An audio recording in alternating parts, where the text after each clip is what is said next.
so a lot of people sometimes haven't heard of Vermont. I love living here because it has a really tight sense of community. People are really committed to being good neighbors in Vermont, to being part of the process in Vermont, and it's really easy to have your voice heard. And I think that that community from Vermont, you really find in the community of St. Mike's as well.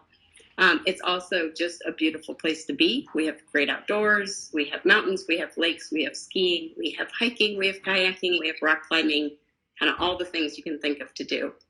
And then the other thing I really like about Vermont is the scale. So we are a pretty small state, but it means that things are really accessible here.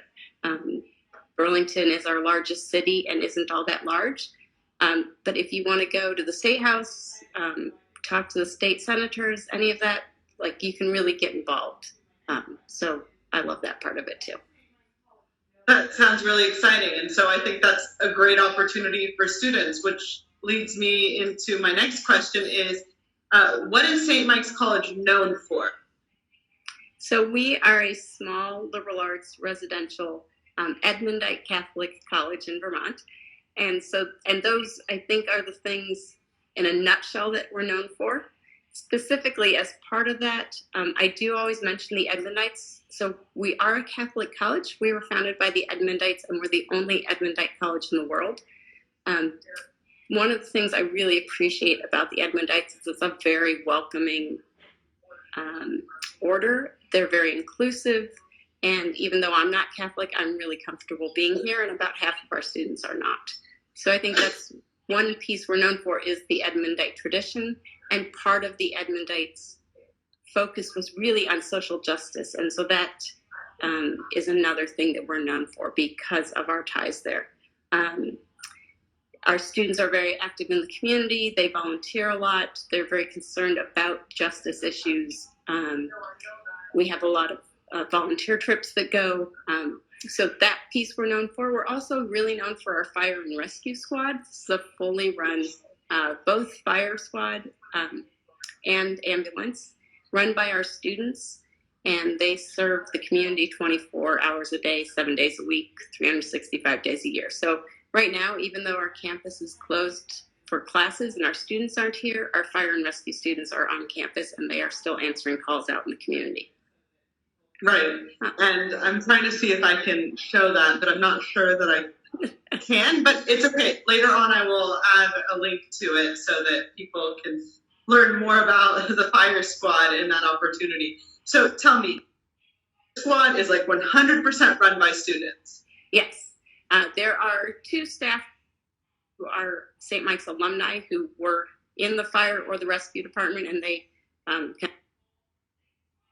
but it is all run by students. They are on call for a certain number of hours every day. They are at the firehouse. They have a pole they can slide down, which they don't let staff slide down. By the way, there's some insurance. I'm not allowed to slide down it, but it's a really tight group of students, and it's a great experience because, you know, if you want to go in the medical field, that's great experience, but even no matter what you're going to do, you can say that I am good in an emergency. I work well as a team, because you can't fight fires on a fire truck without working well with your teammates. It's just not going to work.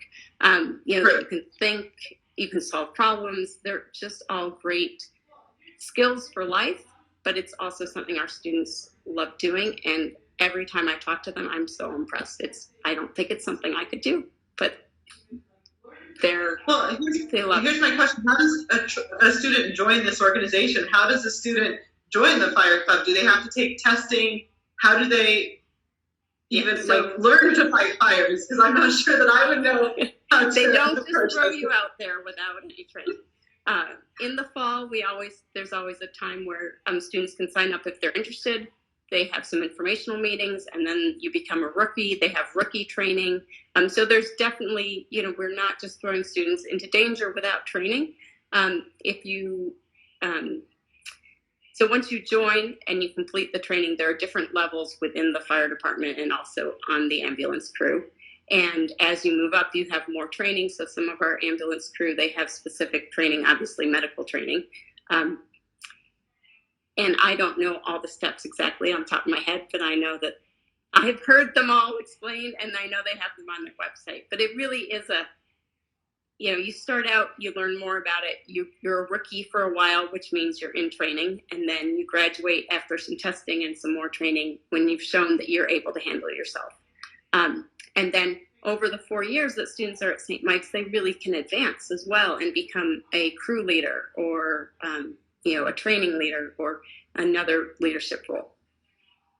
Makes sense. And then let me ask, how does that impact the student's schedule with classes, and what other clubs and activities can students join, and do they join? Because they're not all on fire and rescue, which is good. Right.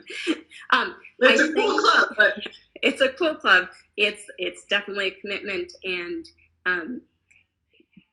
many of them have double majors. I mean, they're still really pursuing their studies. They're doing well in the classroom, and I think partly it just makes them focus more because they have a tight schedule. They also spend a lot of time, at the firehouse or at the station waiting for calls, and during that time they often do homework or they help each other.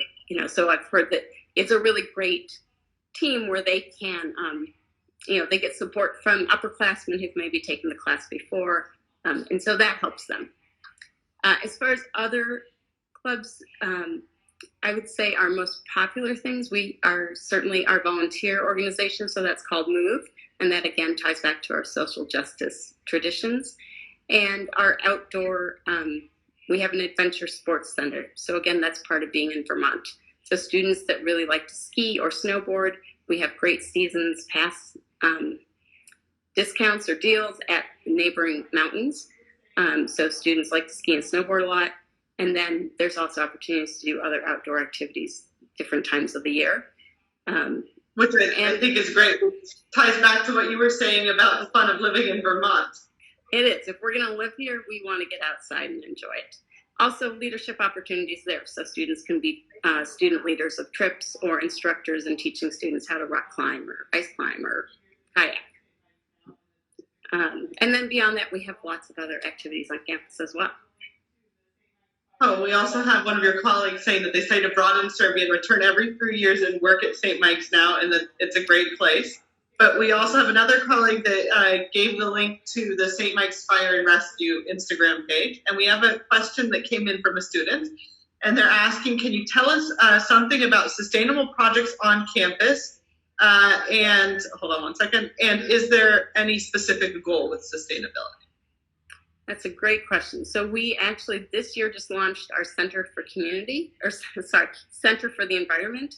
And I think that's another thing that Vermont is known for overall, is being a very green state and very committed to the environment and sustainability. And then at St. Mike's, that's also something that's very important to us. So, for example, as our Center for the Environment really encompasses both academic areas that are studying the environment and also kind of our social justice work around environmental issues.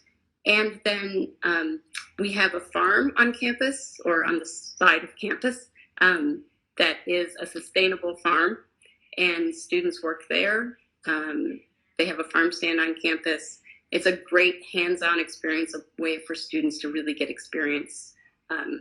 They can get their hands dirty, actually, in the dirt. There are positions to manage the garden. So the garden is one piece of what we do. It's also, there's outreach in the community through the garden. We have an environmental science and environmental studies major, both majors available to students. And then we got those also in our chat. If anyone's interested, they can see the Instagram handle. Perfect. Thank you to all my colleagues who are helping with all things to put in the chat. We have a new tree nursery that they just started near our student center, where they're growing trees that are then going to be transplanted to other places to kind of continue to green up campus. Then we have policies on campus. So, for example, we don't sell bottled water. You need to bring your own bottle and refill it with water. So things like that. So there's a lot of sustainable outreach. Yeah. Okay. Which then leads me, I guess, to my next question, which is, what are the most popular majors for international students? What do international students choose to study? And I think we can also go into a little bit about liberal arts, because I think that would be a good topic to. Great. I'll start with the liberal arts, because I think in order to understand what students are studying at St. Mike's, you want to really understand the liberal arts first. And, I think for any of your listeners or who've joined us who don't really understand what the liberal arts is, it's a really different approach than, say, your typical university, particularly in Europe, at least for the universities I know, where often you need to know exactly what you want to study, and you go to a university that specializes in that, and that is what you study for 3 or 4 years. So at a liberal arts university, it's a really much more broad approach to education and more flexible approach to education. So we really believe that students, no matter what you study, if you're studying biology or if you're studying English or if you're studying accounting, you still need a broad base understanding of other subjects and topics around that, and that most, if not all, subjects are interdisciplinary, and that you will be a better critical thinker, a better problem solver, and much more flexible as you go through your career and your life if you have a broader base knowledge of things. So that's kind of the liberal arts from a really big picture. What that means is you can come to St. Mike's and you don't have to know exactly what you want to study. You are admitted to St. Michael's College. When you get here, you can choose, and you have until your second year to choose your major, which is what we call your course of study. It also means that even if you major in biology, you're going to take a philosophy class, because every student at St. Mike's takes philosophy. It means that if you're majoring in biology, you're also going to have to take a class that's something in the arts or literature area. So we have a broad, what we call our core curriculum, that some of them are really specific, philosophy 101. Some are broader, something within the arts. And I explain to students that one way to think about it is, over your 4 years at St. Michael's, about 1/3 of the classes you take, spread over the 4 years, will be in your major field of study. So they'll be biology classes in this example. About another third would be meeting the classes in our core curriculum. So it'll be your philosophy, your art, it'll be a science, a quantitative, it'll be global studies, so things in that realm. And then the last third, to me, is really the extra beauty of the liberal arts. It's flexibility. So that last third of your 4 years worth of classes, you could use to do a second major. So you could at St. Michael's major in biology and music, because you love them both, you don't want to give one up. You could major in international relations and environmental science, because that's really your interest to go that way. Or business and music, because you want to go into the music business. Lots of ways to combine your interests. It also gives you to study abroad. Yeah. Yeah. Well, no, I was going to say, it allows you to make a very specific major to what you want and what your interests are. So it allows you to really explore and delve deep into your interests.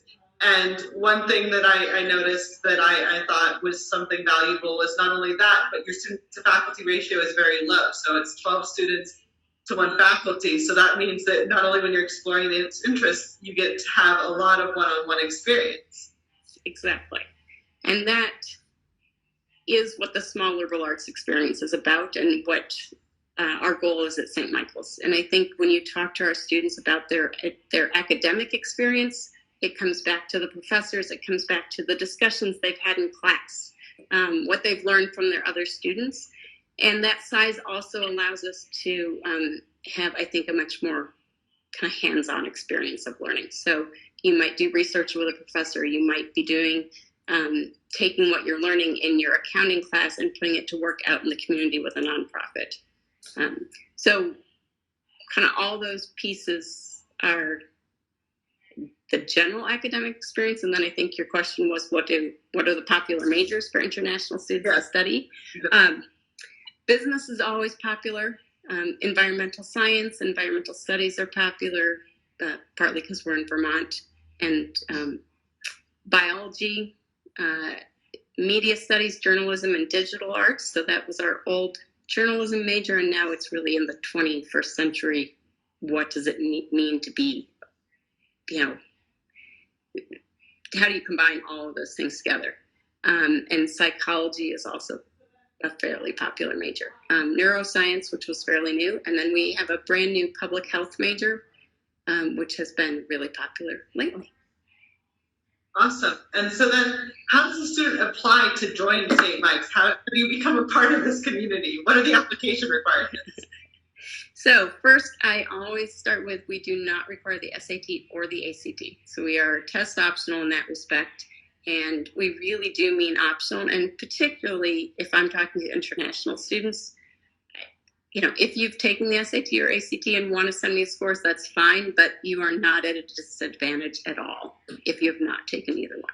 And I know it's a lot of work and expensive and difficult, and so I don't encourage students to take those tests for us anyway. We do require an English proficiency, evidence of English proficiency, so usually that's done through TOEFL, IELTS, or Duolingo. But if you have students, for example, who are in an international baccalaureate or IB school, we can use that as evidence of English proficiency. So there are some other ways, but most often those tests.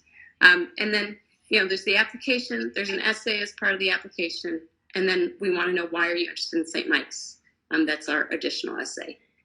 What is it about St. Mike's that makes you feel like this would be a great place for you to get an education and where you want to be a part of our community? And then transcripts and references. Okay, awesome. And so then that leads me to my next question, which kind of ties into that. And do international students qualify for scholarships? And if they do, how do they qualify for them? Great. And I guess I should have said, so we are a Common App school, so students could use the Common Application to apply. We also have an international application, St. Mike's specific international application, and students can use either one to apply. We do offer scholarships for international students. There is no separate application for those. We do offer a You Are Welcome Here scholarship. That one requires a separate application. But in general, all international students are considered for international scholarships. It's merit-based, so it's not need-based. And once you apply, we really base our scholarship decision off of the student's academics, their essay. Those are the main things, really. It's an academic and merit-based scholarship. And our scholarships go up to about 60% of tuition. And then we do a fairly rolling deadline for international applicants. So although we're an early action school, for international students, they can apply kind of anywhere within the cycle. And we usually can get them a decision within about 2 weeks once their application is complete. So that's awesome. So that's a lot of opportunity for international students to apply and to figure out what they want and to find their spot at St. Mike's. So let me ask you another question. Why do international students choose to study at St. Mike's? For an international student coming in, how different is it for a domestic student and all of that? So do you mean, do international students choose St. Mike's for different reasons than domestic students? Or Yes. Yeah. So I think one reason international students choose St. Mike's is the small liberal arts residential college experience. So we are, and I didn't really talk about this yet, but we are a 4-year residential college. So all students live at St. Mike's on campus for 4 years. And that is purposeful because, you've heard me say community several times already, and we are really out to build a community of our students, and that includes our staff and our faculty as well. So St. Mike's is definitely a community that students come because they want to be part of the community, and they're looking for that, the flexibility in the academics, and then also the mentorship and the relationship with the professors that you get from having small student-to-teacher ratio, small class sizes, and really opportunities from that size to interact with your professors and be mentored by them. And then I think specifically beyond that, why students choose St. Mike's, international students particularly, they may be attracted to our social justice mission. Students come because they really want to be in Vermont, because either they like to ski or they like the outdoors. And we also are Division II, NCAA Division II athletics, or have NCAA Division II athletics. So we do have students, particularly often our European students are coming to participate in athletics. What are the most popular sports in the athletics? So skiing. Skiing. So for international students, I would say our most popular sports are alpine skiing, soccer, hockey, both ice hockey and field hockey, although we only have women's field hockey, like most U.S. schools. Basketball, sometimes lacrosse, although that tends to be not European international students, but sometimes like Canadians. Yeah, I think those are our main sports that international students come for.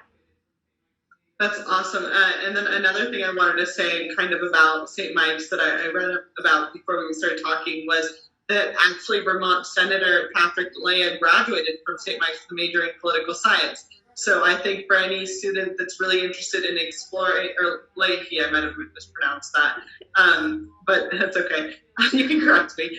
But regardless, what I want to say is that he graduated from St. Mike's, so it really proves the small community feel and the getting to know and explore your majors really does give you opportunities post-graduation. Oh, it certainly does. And Senator Leahy is, certainly one of our best alumni that we like to talk about. But I think it's, for students who are interested in political science, Vermont, again, the scale of Vermont is such that you can get an internship in the State House in Vermont, or you could get an internship with Senator Leahy's office or our other senators. So Bernie Sanders also is from Vermont, not an alum from St. Mike's, but from Vermont. And so we've got those connections that students can use to really get some experience and get perspective on things outside of Vermont, even though we're in a fairly small place. Also, the General Dunford, who was the chief of, I'm going to forget. Someone's going to help me from my office, I'm sure. He also is a St. Mike's alum. So he was basically the highest ranking military official. He's just retired. So the St. Mike's alums have a large network, which leads me to my next question, which is, what is OPT? How do international students get OPT, and what type of outreach do you have to help students when they're about to graduate from St. Mike's? So OPT is optional practical training, and that allows students who are on a F1 student visa in the U.S. to stay for 1 to 3 years after graduation and work in the United States. The longer term is if you're in a STEM field, so science, technology, engineering, and math, and the 1 year is if you're in a non-STEM field. So on our campus, we have an international student advisor, and she works directly with all of our students who are here on F1 visas. So while they're here during their 4 years, she's making sure that they understand the immigration rules and she's helping them with their visas. She also helps them with both OPT and CPT. So CPT is training like an internship during your 4 years. And she really guides students to make sure that, they know what forms they need to fill out, that they're getting all the paperwork in. And I think we actually did pretty well with our students being approved for OPT this year. I know it's been a rough year for some schools, but I think that our students actually did pretty well. And I think part of that is because of the small size and the accessibility that students have to everyone with the small student to faculty ratio, which gives me one more thing that I want to highlight, and that it says that on your website that 85% of the professors have PhDs, and that they're fairly accessible to students. And I wanted you to kind of confirm. And yes, yeah, and certainly it always strikes me when I talk to our professors that they love teaching here. They love working with students, and as a small liberal arts college, that's why our professors are here. So as a college, we mostly are awarding bachelor's degrees. Almost all of our students are here to get a bachelor's degree. So our professors are here working with the undergraduate students. They're not working with graduate students. They're not doing research all the time that our students can't participate in. They're really here because they want to teach. They want to be part of that undergraduate experience. And I see someone asking if there's opportunities for undergraduate research on campus. I was watching, we have a series of little videos from each of our professors, or from different departments on campus. And I was watching the one from the chemistry professor the other day. And first, these were supposed to be like 5-minute videos, but it makes me laugh because I think this professor's video is almost an hour because he loves what he does so much. And I think, so first, I think that that's really indicative of kind of who our professors are.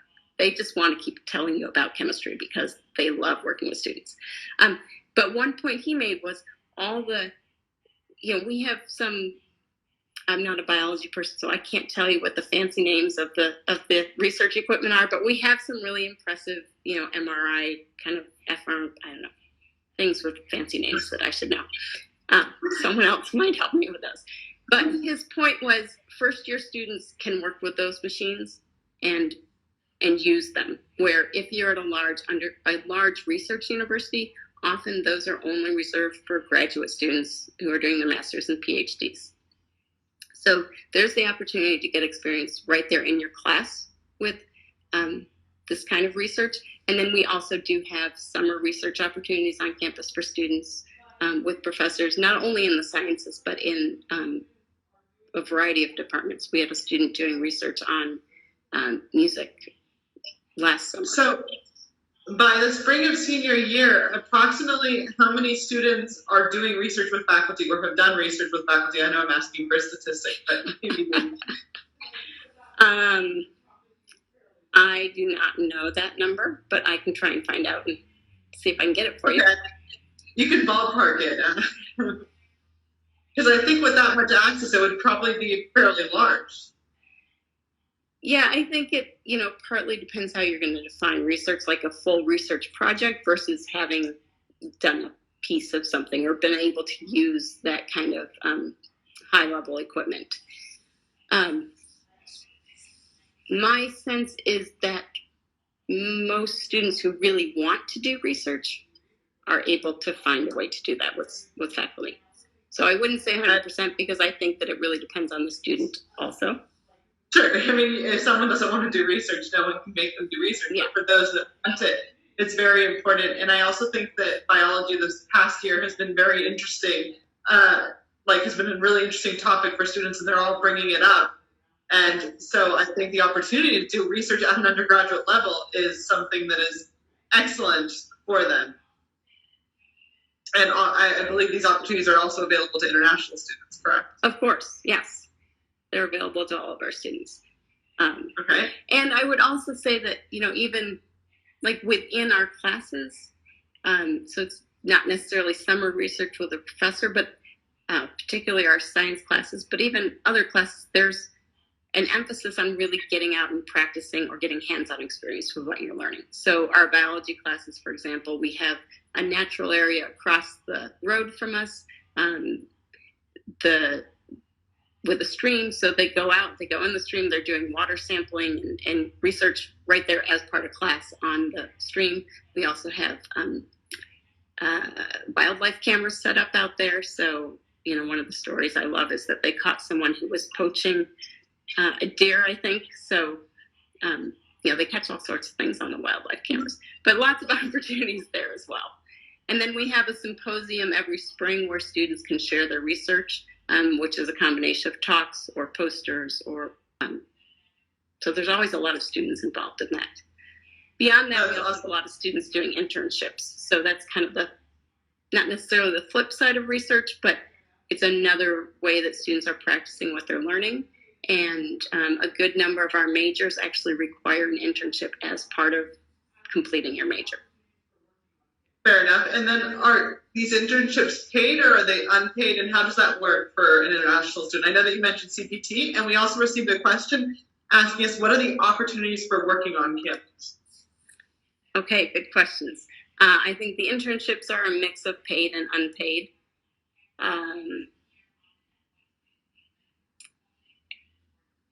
They're a mix of paid and unpaid. I think that's the best thing to say. There are opportunities to work on campus. If you're here on an F1 student visa, you're only permitted to work up to 20 hours a week, and it must be on campus during the school year.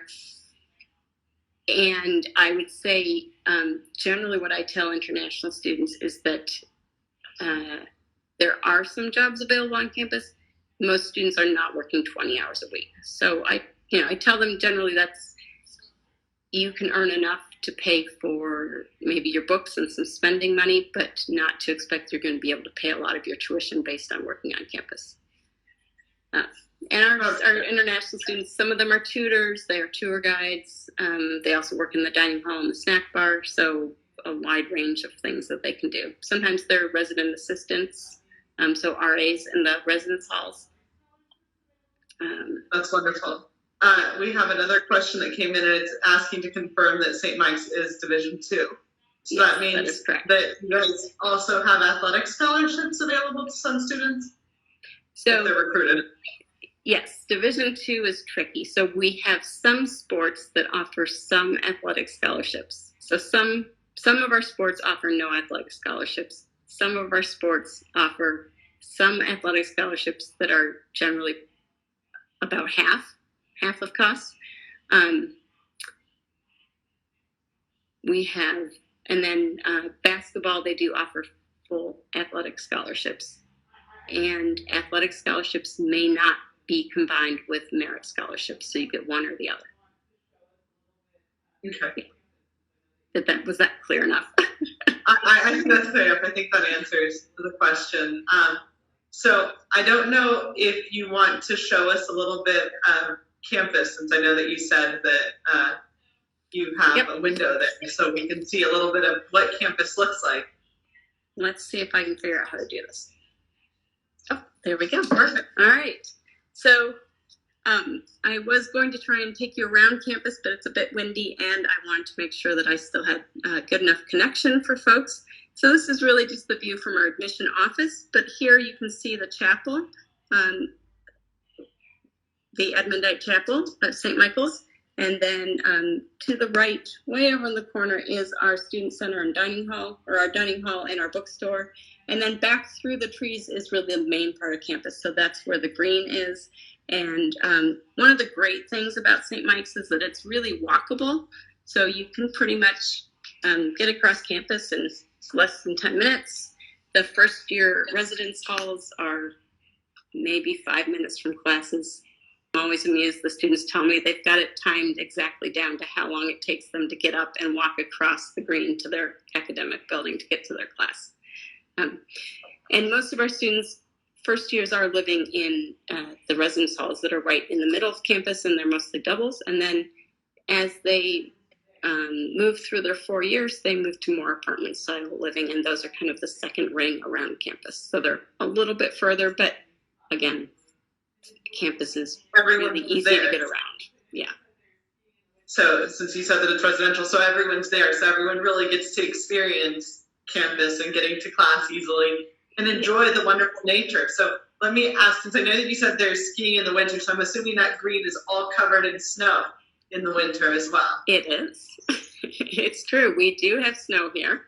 I try not to lie and pretend that it doesn't snow, because we want people who either like the winter or, are looking forward to trying it out. Yeah, it gets cold. It snows. We go outside and we play in the snow. That's my goal.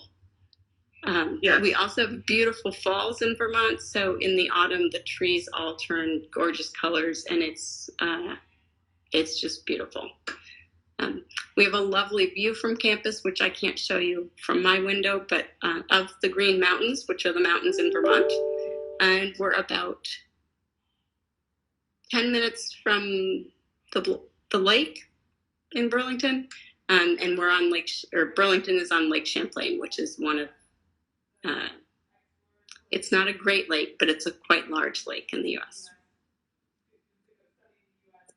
Right. And I really want to emphasize the exploratory program, because 80% of the U.S. students that go study in the U.S. change their major at least once. So I really want to reiterate this liberal arts thing that like what we were discussing at the beginning of the live. Yeah. And, I think, as a student, when you're 17 or 16 or 18, it's difficult to know what you want to do with your life. There's also subjects that may not be covered or available to you in high school. So economics maybe is something you've studied in high school, maybe it isn't, or environmental science, or philosophy. And so for a lot of students that first year here at St. Mike's, they're really using that time to explore some subjects they may not have had access to explore subjects that might interest them, and finding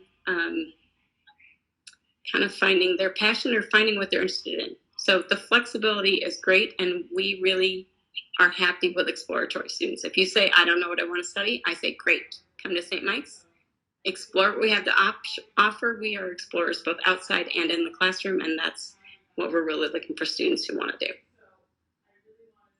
That's wonderful. And so I think that having that small community, small class size, and then having that opportunity is great.